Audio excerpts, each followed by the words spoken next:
I'm now being joined in the studio by Professor Sadiq Abba, a political economist and development expert who was the democratic governance expert for the UN for 5 years and also the head of Department's Political Science and International Relations University of Abuja to examine the impact of the world body United Nations as it marks its 75th anniversary. Prof, you're welcome to NTA International Studios. Thank you very much. Good evening, Nigeria. All right, this year, 2020, marks the 75th anniversary of the United Nations and its founding charter. Do you think the establishment of the organization has been justified? Yeah, certainly. If you look at the historical context under which the UN, United Nations organization has then the UN came on board, the various global challenges, the universal crisis and conflicts, human catastrophe, and the various wars that were raging across the globe as at then.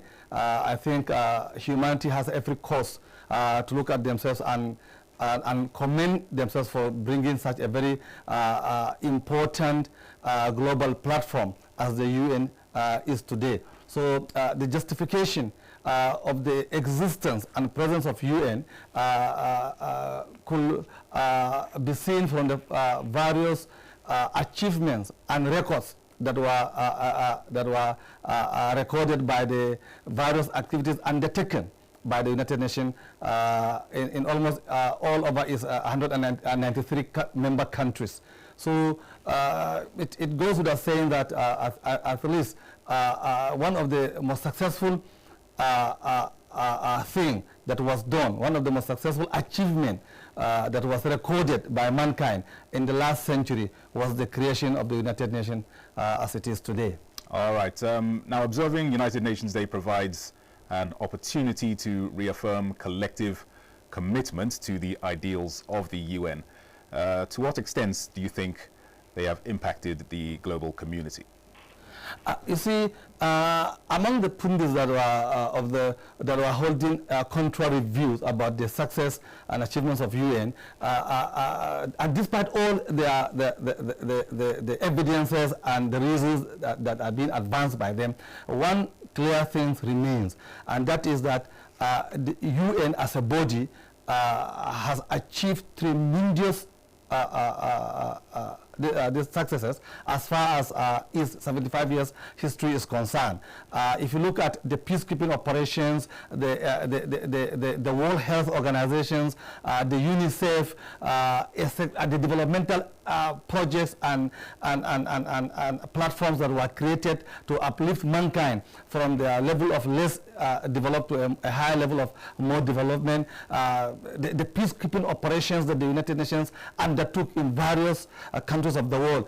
These are evidences in themselves that the UN has not only come to stay for mankind, but mankind must equally ensure that the UN keeps on staying for the sustainability of mankind. Absolutely. Now, the theme for UN Day 2020 is the future we want, the UN we need, reaffirming the collective commitment to multilateralism. What's your take on the theme in relation to world peace and security? You see, as it is today, I think if you go back into history, the UN is a product, is a baby of multilateralism. And even though as then it operated in very severe environmental conditions of political conditions of bipolarity, now we are having unilateralism that is trying to impose itself on global stage. But despite this unfortunate development or negative development, the theme of the UN today signifies only one thing. And even for those who have negative views about the existence of UN, we knew it's not about the UN. For UN to continue performing the role for which both humanity and his history plays on its soldiers, it must first and foremost transit from mere speeches in the General Assembly into an enforcement organization that can enforce its resolutions and now be able to at least hold member nations to those resolutions, either implementing them or not implementing them. So what we are advocating now in this 21st century is for UN to move from mere culture of speech making, utterances at the General Assembly, to an institution, to an organization, to a platform whereby humanity will have fraternity, will have brotherhood, and will have sense of belonging, whereby an injury to one is an injury to all. So enforceability is the only missing link and missing gap in the activities of UN. And I hope and pray this UN under Guterres will now chart a new course, because in every century, leaders, global leaders, and UN in particular must chart a new course for mankind in order to realize itself and actualize itself. We certainly need that. All right, Prof. Sadiq Abba, many thanks for sharing your thoughts with us as the UN marks 75 years. Thank you very much. Thank you very much. You are welcome. All right.